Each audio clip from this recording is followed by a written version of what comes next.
Disruption, a lively discussion between UVA Darden School of Business professors Yael Grushka-Cocaine and Mike Lennox on cutting-edge technologies and practices that are challenging the status quo.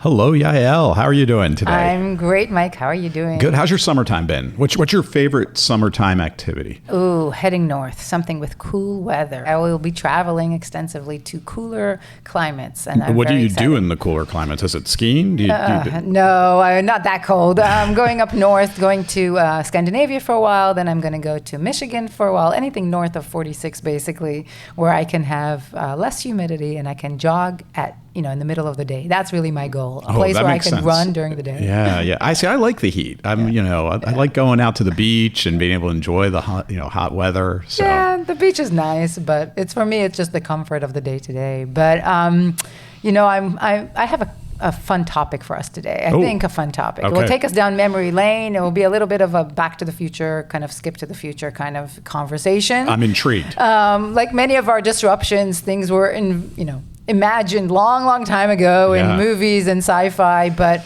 do you remember, I'm going to take a risk here, maybe your daughter or your kids, did they have those Tamaguchis? Do you remember those? I do remember Tamaguchis, toys? And trying to keep them alive. I remember that was the real trick. Yes. So what is your take on it? Like, what is the modern take on the Tamaguchi? Is it still a thing? I don't know. I was actually remembering back for us. Remember the Teddy Ruxpin? There you go. So you're onto my wave now. Yes, exactly. Yeah, so tell us about that Teddy. The Teddy Ruxpin was a bear that would talk to you, and it had a bunch of pre-recorded sayings that I would do.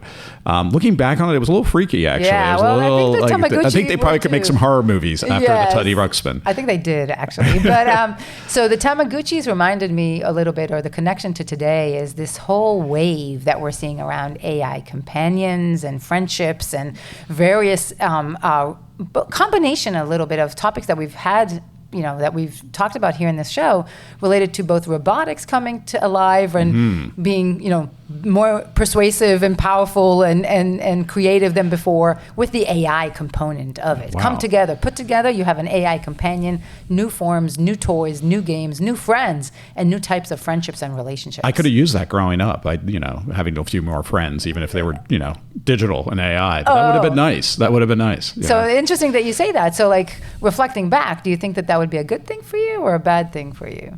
Oh, I don't know. I was the type of kid, maybe it's our generation, we'd just be kicked out of the house and you'd go play in, the neighborhood with the neighborhood kids. And so I don't know, the artificial part, immediately what comes to mind, there's so many kind of cultural references for this. Yeah. So I think of the movie Her. Yes. Or the Steven Spielberg AI movie, probably underrated Steven Spielberg movie, where there was a bunch of different kind of AI companions that they were, highlighting in that. Well, the whole idea of having a son that was AI generated is kind of really, really difficult to think about, or actually scary and realistic at the same time. As always, we come up with Black Mirror episodes every time on this podcast, and there's definitely some Black Mirror episodes on this. So tell me more. Is this now a reality? Can I have my true AI robotic companion? You can have your AI friend for your kids. You can have your AI girlfriend, boyfriend, or group of friends. You can have an AI therapist, a doctor, a nurse. Really, these digital humans, what we like to call, are really expanding in terms of their use case and in terms of their capabilities. Yeah. And the market is huge. Just to get a sense, there are predictions that by 2032, so not even a decade out, we're talking about a market that might be like $67 billion. So This is a big industry, huge use case.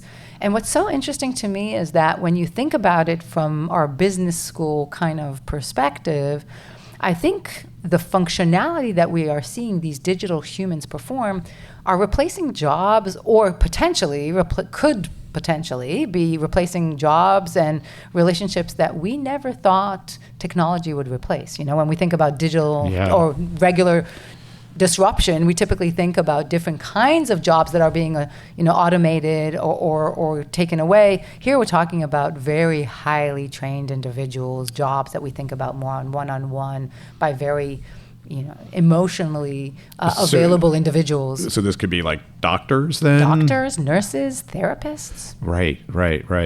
No, tell me, I think about this. I think back to something that goes back decades now, which was one of the original AIs, maybe I'll put that in quotes, AIs, which was this system called, I believe it was called ELIZA, which was more or less an expert system, but it was designed to be a lot like the large language models we see today. You'd give it a prompt, it would respond to you. You could, basically have a pretty rudimentary conversation with the AI, if you will. Now, again, this is back in like the 1980s. This goes way back. Yep. What's different today? And not just, we know the technology's improved and we've seen this great increase with the generative AI and large language models, but what's your sense of is something fundamentally changed in the nature of these engagements? Yeah, it's a great question. I mean, I take your point.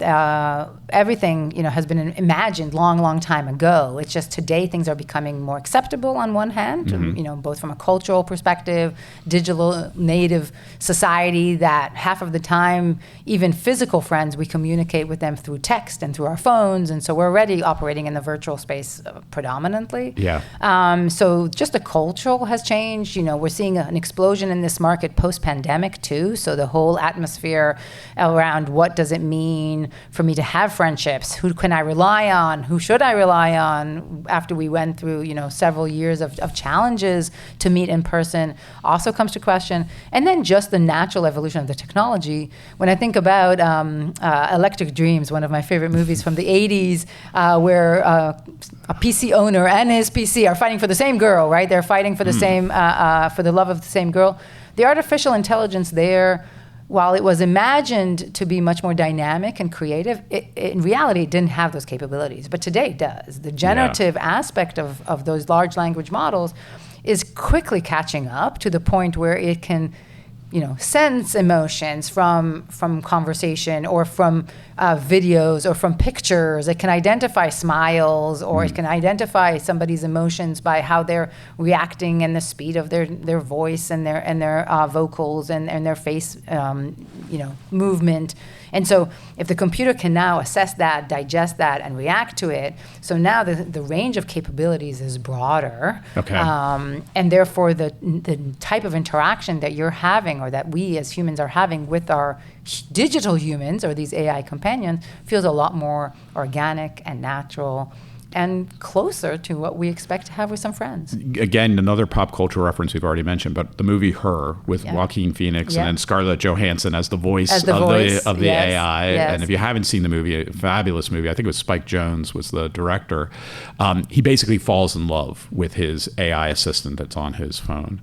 How close do you think we are, in essence, to an AI that's that responsive that you could, in essence, form a relationship with, or at least a perceived relationship with? Yeah, it's a great question. There's been a bunch of articles recently all over the place from, I'm sure that you've seen the New York Times article around hanging out with, your AI, spending a week with your AI friends and some of the implications there. I think that for certain individuals, it could be that they do form some form of relationship, depends on how we define relationship, with the AI, okay? So again, maybe we need to think about various subpopulations and different individuals. So whether it's elderly people that would otherwise be alone, and so maybe now they have a companion of sorts, or at least somebody that when they talk out loud to themselves, which maybe generations ago they would, somebody would respond and somebody would give you another prompt to encourage the next line in a conversation, and it's not just you on your own.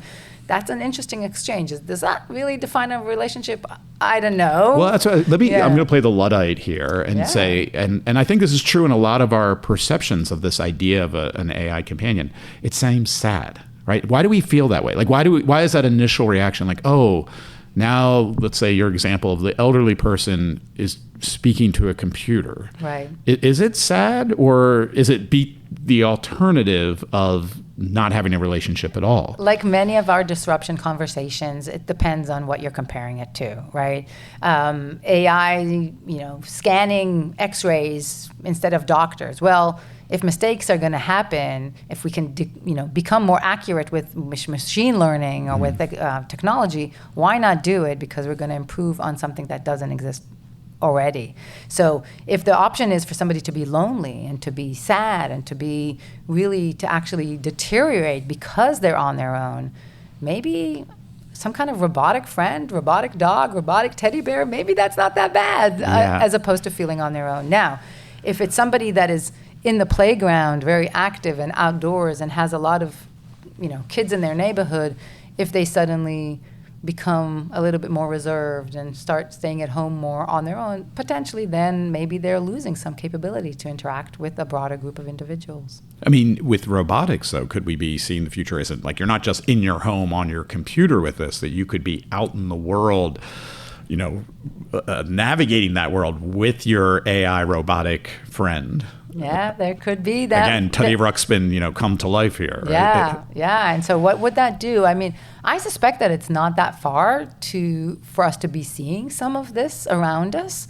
I wouldn't be surprised if our friends, when they're online, gaming or playing, they're already, interacting in ways that we could never imagine with various bots and various machines out there talking back at them. As we all do to some degree, and with our Alexas at home and our various chat box left, right, and center. Maybe to flip it around, if we think about like what do we get from human relations and connectedness, what would be required of the AI to give us a similar sense of connectedness? And what I'm thinking about here is with your friends, let's say, they're not perfect, right? I don't think any relationship is perfect, even with spouses and the like. And so there's a degree of almost tension that can be created in relationships, and maybe at the heart of it is important to the development and the robustness of that relationship. Yeah. Do you know, like, are you getting that out of the AI? Does the AI push back on you at all, or is it designed to just basically be, the quote unquote, perfect girlfriend or boyfriend, without the bickering and the right? Yes, like we'll never pick on you or tell you like that's not the best looking outfit that you have on. And again, is that does that take away from the nature of a relationship? Well, it reminds me a little bit of conversations that we've been having around replacing us as professors in the classroom, and this back and forth and dynamic ability that we have with our students versus having some kind of avatar or some kind of digital professor replace us. But I'm not the expert on the relationship aspect of it, but maybe now's a good time to bring in our expert. What do you think? As always, we are desperately in need of an expert on this topic. Somebody that's actually studied these types of jobs and roles and the relationships that are formed in these specific types of what's called connective labor. So we are so excited to have a wonderful guest here. We have Professor Allison Pugh, who is a professor of sociology here at the University of Virginia. Allison is the chair of the Department of Women, Gender, and Sexuality, and the vice president for the next academic year of the American Sociological Association. And Allison, I'm so excited to have you here because the timing is perfect. You just wrote a brand new book titled The Last Human Job, The Work of Connecting in a Disconnected World.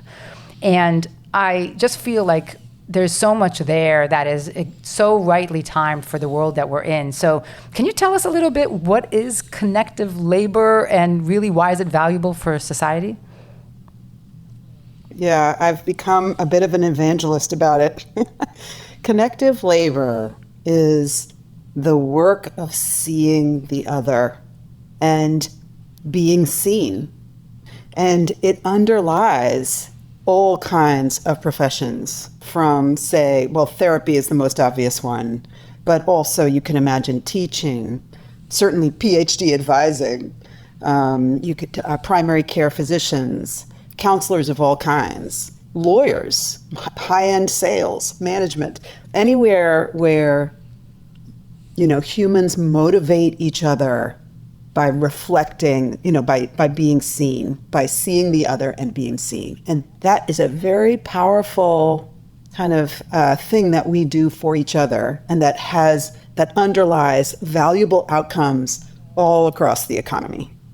Amazing. And in your book, you emphasize why it's so important really for us as a society to preserve these types of jobs. Is that because there's something unique about humans motivating humans, or just the fact that we have these types of jobs that are intended to help and encourage each other to become, achieve more of our goals and our hopes? Is that your vision, or is there other more economical reasons why we need to maintain these jobs in our society? It's a really good question. I mean, I started this book kind of almost asking the question that you came to in your conversation before, like, these are important relationships, important jobs. Can they be scaled up? Can they be automated? What's uniquely human here? And I was quite actually, agnostic about the influx of technology to these jobs, thinking it was, when I started the research, it was in 2015. And that was a moment of kind of the onset, or, the beginning of the newest AI spring, maybe, or the early days of the latest AI spring that we are in right now. Right. And with a lot, with socio-emotional AI, the fastest growing area of AI at the time.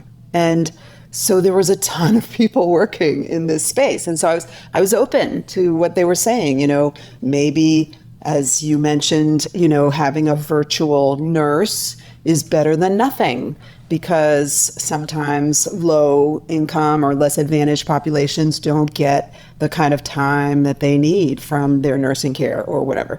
And so I was kind of open to it and looking into it, and came away with a sense that there's an underlying idea there's an idea underlying our openness to the mechanization of this work, and that is that it's only the individual that matters.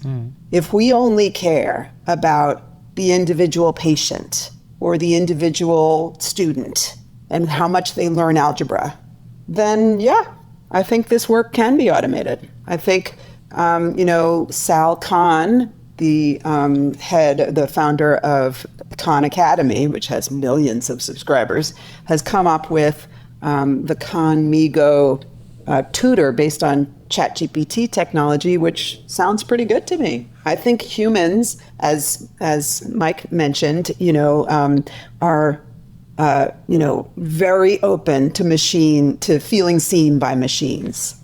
But my book argues that we need to care about more than just the individual. Interesting. And I can keep going if you want. No, yeah, please tell me more, because I think this is an interesting thread here. So if it's not just the individual, what is gained by us making sure to engage with humans? Because I appreciate your point about being seen, and I think the open question is, why can't I be seen by an AI, or is it just not possible for them to have the same level of connectedness? Yeah, I mean, that's the central question here. And I would say big tech or the AI industry would answer the problem of low income people getting ill served by professionals in various, by teachers or by nurses or by therapists or whatever. They solve that by the term, what they call personalized education, personalized medicine, the deployment of AI to essentially have people be seen by machines. So your whatever you're studying or whatever you're learning is tailored to you and your particular, where you are in math and science and English or whatever. And first of all, if I could just say, that's a totally ironic term, because there's no person involved. And I really actually want I'm making a call right now for us to call that customized education or customized medicine, not personalized, please. But the argument is that we could be seen by machines, and to some degree we are. But that's only when we value the individual. And what I found in my research since 2015, talking to scores of practitioners who do this work in lots of different fields, as well as some students and patients and clients and et cetera who are on the receiving end, is that what happens in this work is that it is two-way. I found people were talking about how it's common knowledge among AI engineers that humans motivate other humans. And that's why they stick humans into apps to try and promote retention, which they know falls off dramatically when there's no humans involved. So they have like humans as kind of almost touch points, checking in. Oh, how's it going? And then that motivates the app user or whatever. So even engineers know that humans motivate other humans. But when you talk to the professionals who are doing this so-called motivation, they say, and I also found my purpose. Or, for example, they also talk about, how they extend, I heard many stories from nurses or from doctors or from, massage therapists or sex workers or lots of different people. And they're all saying, I do my work in part to give dignity to the other. It gives a person a certain amount of dignity to be seen by another person. But then in that work, they also find their own humanity. And it's this kind of two-way there's other gains also. I won't go down the whole list, and also don't just take my word for it. The, soft skills, mushy sociologist, there's also like, this is actually an area gaining steam in neurology. They are very interested in what happens between two people, not just what happens to the individual, but what happens between two people. That this is actually even called, they have a name for it, second person neuroscience, to try and dislodge the centering of just the individual. Because if we broaden our attention to what we create together above and beyond just the client or the student, then we see why this work does what lots of research has shown that it does, why it creates social trust, why it creates feelings of belonging. And I think it shows us why we're facing a depersonalization crisis now, why we feel so disconnected. I get this idea of kind of, I'll use my own language, but almost kind of co-creation that happens when you're engaging with a human. Yeah, for me, it's less transactional, more relational. So like we're doing this, like, why are we a professor? We're just not providing a service, we're also getting something in return. Right. And I think about someone who, I grew up in the Northeast, and, it's a different cultural vibe there than here in the South, where I've lived now almost half my life. And one of them that always sticks out is the conversation at the checkout line, right? Like, you don't do that in the Northeast, it's just very transactional. Here in the South, you strike up a conversation, you talk to the person, and that can get lost, obviously, if it becomes just this purely transactional interaction. But here's my question for you. With AI developing in ways that it's, arguably in some cases passing the Turing test, where it's hard for a human to know even they're talking to an AI, and given that the AI could co-evolve with the person they're interacting with, is it possible that the technology could even provide that, like I said, that coevolution that is so desired in the connected cases you're talking about with humans? Are we underestimating the technology, if you will, that it couldn't evolve to that level of interactivity you're talking about? That's an interesting question. I guess I want to say no and yes. Okay. The first thing I would say is, on some level, it's utterly impossible. It's kind of definitionally impossible, because the point, again, is it's not just about whether the person feels seen. It's about what's created between the two people when they are interacting. And that's between human beings. So when you're talking about, can an AI just co-evolve so that the person, I'm not sure what you're kind of saying they are doing when they're co-evolving. Like, are they feeling seen also?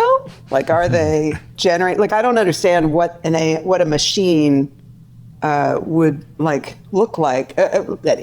Anyway, I think when you're talking about an AI, and how much it can evolve. That's certainly what a lot of engineers told me. A lot of engineers told me, humans are not particularly special. And I kept talking about, but there's nonverbal cues, there's emotions, they're reading each other in this, kind of joyful spontaneity. I had this very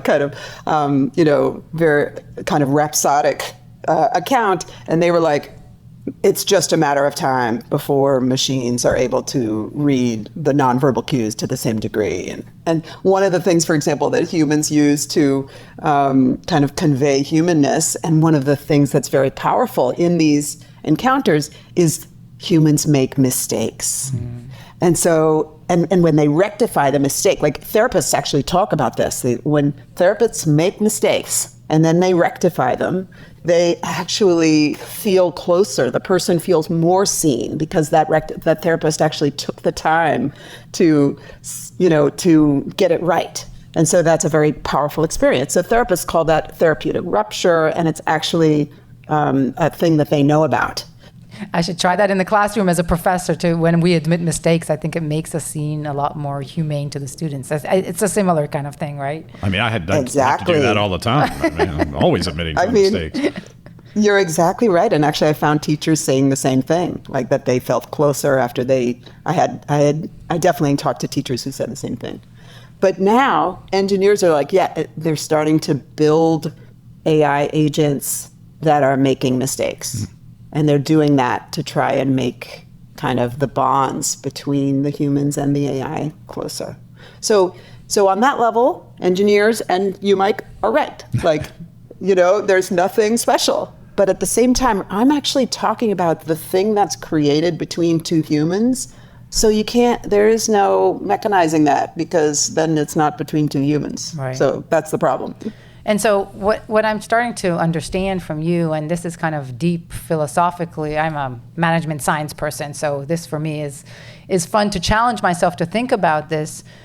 What you're saying is that really what we're talking about is value that we get on both sides of this relationship. So it's not just about a therapist helping the patient go through a tough time. The therapist itself gets value from being in that relationship, and the patient gets value because they know that that's how the therapist feels. So it's we create these little ecosystems, these duos, if you will, that really benefit from both being there in the same time. And it's not just a one-sided providing the service, but it's the labor for the job itself gives satisfaction to so many people in so many different ways, and that is going to always remain, and it cannot be replaced by a machine.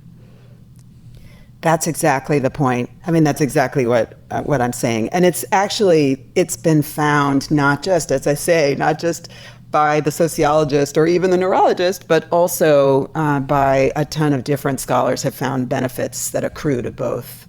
And those benefits are, social and about, kind of feelings of belongingness and social trust, as I say, but also biological. So there's been great research showing that, the doctor-patient relationship actually has more impact on kind of cardiac outcomes, more impact than your daily aspirin, for example, which is, a robust finding that everyone knows already. And then you realize, the social impact of these relationships actually has more of an impact, or conversely, like loneliness, as you may have heard, causes more bad outcomes akin to, I think they say 10 cigarettes a day or something like that. Wow. So, but what about these extreme cases, like helping autistic kids both practice social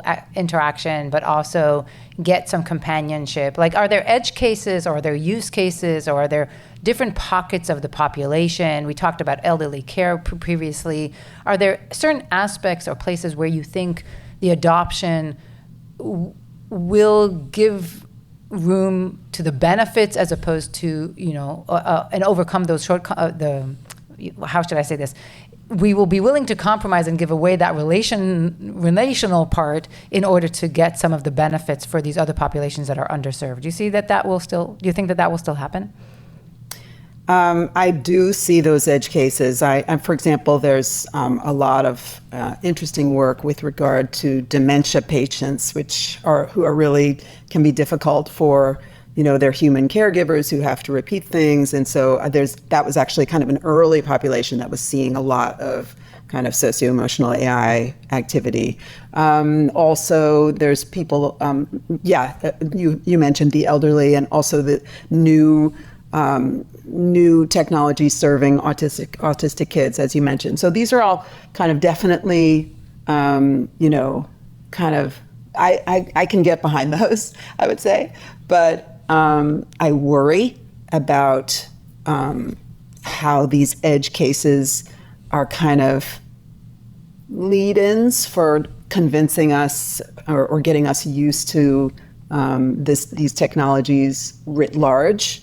And I think that kind of we need to be careful and we need to be kind of wary. And what I try to do with my book is actually kind of inoculate the reader against some of these very powerful sales pitches by kind of technologists. And they have, kind of three ways that they sell it. They say AI is better than nothing. We've kind of talked about that. Yep. They've said AI is better than humans. So that's, AI doesn't have to sleep at night. AI, doesn't judge and isn't, there's serious vulnerability in these relationships of being seen by another. And that can be, a lot of doctors I've spoken to talk a lot about how they try to kind of not communicate as little judginess as possible so that people will tell them the truth about whether they're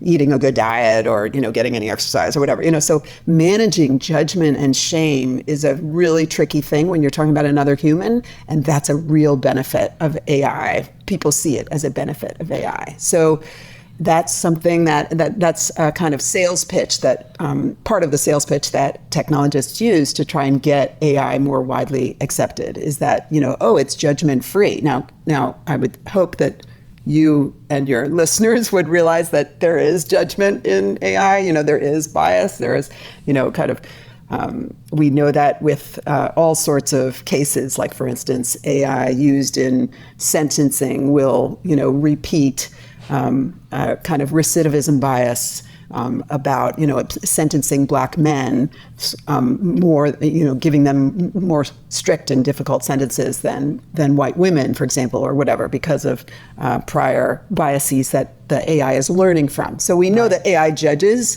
but people don't feel like it does. It doesn't feel like a judgment when it's a computer. And then the third one is that AI is better together. And that is also a little bit of a fallacy because it's like, AI is going to free us up to have more meaningful work. We've all heard that. Yeah. And to your point, like some shame is not a bad thing. Like we need people to feel shame so that they can understand right and wrong, or we need people to, get some critique sometime to improve or to do things better. Like I think that to your point there, that's those struggles around dealing with dementia, a patient, that's one way that we keep motivated to try and solve it and come up with a medical solution. So I think that I can see your point. Can I put another argument, though? We've talked about this in other technologies, and it's going to be an economic argument, which is, and I think at the heart of this could be an inequality argument here, which is, if we all agree that the AI friend is not as good as a real friend, right? Or the AI doctor is not as good as a real doctor or therapist, whatever, service or connection we're talking about here. If they are that much cheaper, they're inexpensive compared to paying to see a therapist, we run the risk of a bifurcation. And I've made this argument for higher education, that there will be a market for that rich connectiveness you get with a human teacher in the classroom. But man, at $10,000 for a degree, there's going to be some people who opt for the lesser but cheaper option. In the same way, you might buy a less expensive car that's not as good as a high-performing whatever vehicle. Do you worry about that at all? That yes, we all agree that I want to have that high price therapist who's human, but for some people that's just not available to them, and so they're going to choose on their own to take the lesser but less expensive option here? And if so, then how do we push back on that? I think that is such a good question. I think that's actually the question of our time, because I write in our book, we are hurtling towards a future of the stratification of human contact. We are racing towards this future of human contact being a luxury.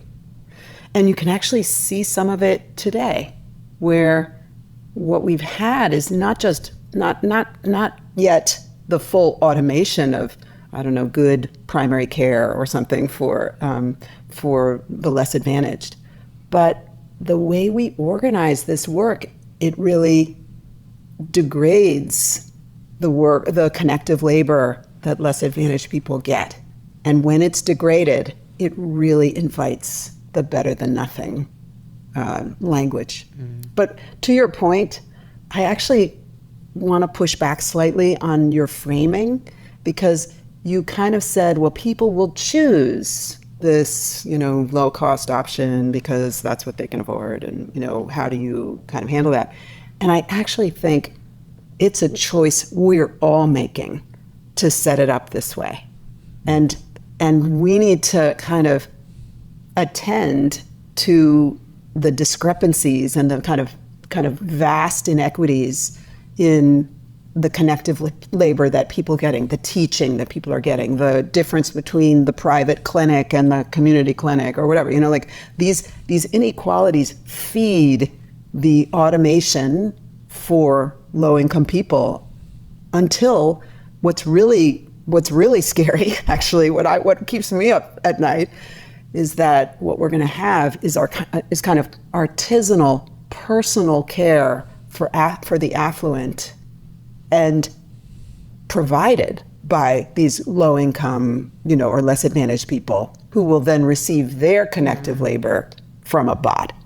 Mm-hmm. And that is appalling and very difficult. Well, and it's interesting, and it's already happening. I was going to say, it's interesting to, if you look at some of the data on things like divorce rates, any number of indicators of maybe difficulty in relationships, there's now increasingly correlation with income. And so wealthier people with higher educations are finding themselves less having these types of social outcomes, and maybe technology is already contributing to that, that we're seeing. Well, Allison, you taught us so much. I really appreciate your time. We appreciate your time.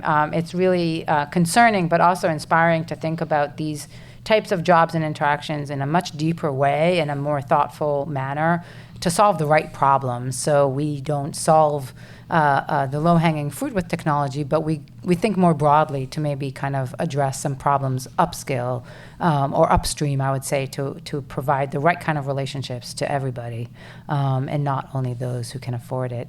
Thank you for your time and for the book and for sharing your knowledge with us. It was a pleasure to host you here. Thank you, Allison. Thanks so much for the opportunity. So, Mike, do you think you're going to buy your children a Moxie? Maybe your kids are too old for this right now. But my kids are like in their 20s. I know. So maybe I don't want to talk about their digital companions in their 20s. But do you think we're going to see a lot of Moxies? Those robot toys being sold this year for Christmas? Yeah, I think this is fascinating, and I've said on this podcast before that technology always wins, and that's not always a good thing, right? And I think that's what we have to debate here: is this a good disruption, a bad disruption, or potentially no disruption? I do think we're going to see proliferation of these technologies. We already are. So it's hard for me to envision a future where they don't proliferate and become more sophisticated and provide a certain degree of connectedness. But I'm convinced by Allison and others that it's not the same. And one of the things that I was thinking about as we were discussing with Allison some of the challenges, I've begun to think that, what is the distinction between humans and AI? And this is kind of technocratic, not surprising given my engineering background, but AI executes on the objective function that we give it. Right. And humans can choose their objective function. And they can change. And exactly. Yeah. I'm not willing to believe the neuroscientists that say everything is programmed in my brain. I believe in the notion of free choice and will. And what really struck me about when we were talking about the connectedness piece is this idea that when you might form a relationship, like think about how a friendship might emerge. It might emerge out of something at first rather transactional, right? Like it might just be an interaction in whatever domain in life you have. But then something changes and you actually change and you want to be around that person for other reasons. And in essence, again, my technical way of thinking about it, you've changed your objective function for the nature of that relationship.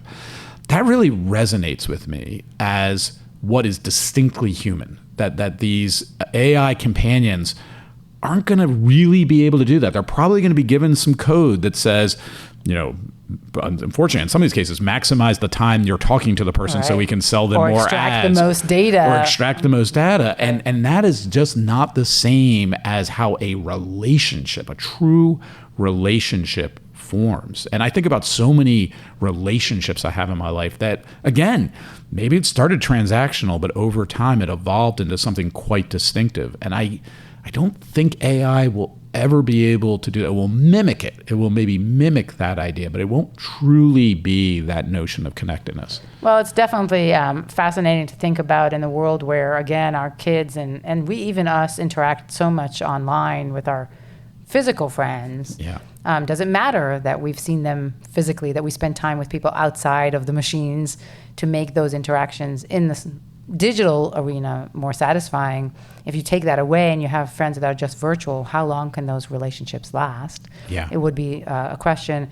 And maybe another whole side conversation, which we don't have time to tackle now, but might be related to this, is just the acceptance of even something like social media and what we know it does and doesn't do to kids or to society, and how we are all changing a little bit our tune and our belief around it. Maybe that will affect some of the success of these future generations of AI companions in terms of the appetite that we all have for them. So let's start with whether it's not a disruption. And I'll just put out there, I've of course just said technology always wins, but do you think this is a bubble, like that we'll play with these technologies, but they'll fall quickly to the wayside when we realize like the AI companion is not the companion you think they are? Or is this going to persist? Is this going to be something we will see 10 years, 20 years from now? So maybe a bit of a cop-out, not surprising, because I tend to do this often, but I think it is a disruption. I just think that it might be more narrow, meaning there will be pockets of the economy, pockets of the labor market, pockets where we will see it will disrupt, and it will replace other humans or that are currently doing jobs, but maybe it won't be as pervasive as we think today. Yeah, I think I would agree with that as well. All right, so now the big question. Yeah, good or bad? Even at that level, good or bad? Definitely it feels bad at the foothills of that conversation that we had. I really kind of I think both of us are more emotional today than we've ever been in a conversation. So it feels maybe there are a lot of negatives that as a society we will have to face as a result. Maybe the AI companions themselves bring some benefit to the individual learner, the individual patient, and so on. So I can see some goodness there, some support for people who don't have support, some immediate resolution for some stuff that we don't have a society a solution for. But maybe a bigger picture here, the future is a little bit grim around that. You don't want to say it, so I'm going to say it. I don't want to say bad disruption. I'm going to say bad disruption. Bad disruption. I'm going to go out and say bad disruption here. I'm going to get you a Tamagotchi for your next birthday. There you go. But I think we've opened Pandora's box. I think it's going to be hard to put back in the box, and I think the long-term implications can be quite dramatic and drastic. And so I don't know what we do about it. I think as individuals, of course, we can, of course, make decisions about how we engage in technology, and we'll hopefully, many of us will make decisions to unplug, if you will, and foster personal relationships. But man, we seem to live in a society where there are so many lonely people, so many people desperate for any connectedness. And here it is, right? Available to you on your phone or on your computer. And I fear that many people are going to use this as a substitute, and dare I say, then not be forced to kind of create the deeper human connectiveness, which I think is distinctive from what you'll get from the AI. Yeah, and I hear you, and I totally appreciate that perspective. I do think that there are some situations that if we can, eliminate or even reduce, suicide rates to any degree, especially like teen suicidal rates at all. If there's anything we can do with some of these tools to provide even a short-term, solution before somebody sees a therapist or has access to a therapist, and that's just one use case. Yeah. Somebody who's dropping out of school, give them some kind of form of education instead of just, limiting their abilities in the future. I do think that there could be some good from it, but I totally understand why you're coming down at it as a bad disruption. Excellent. I don't disagree with you at all on that there. Yeah. As always, fascinating topic. I learned so much from the research for today, but also from our conversation. So thank you for entertaining this topic. Yeah, thank you. And as always, thank you to our producer, Gary, and our head researcher, Becky. We couldn't do it without you. And they're humans. They are humans. They are not AI. They're not our AI companions. That is correct.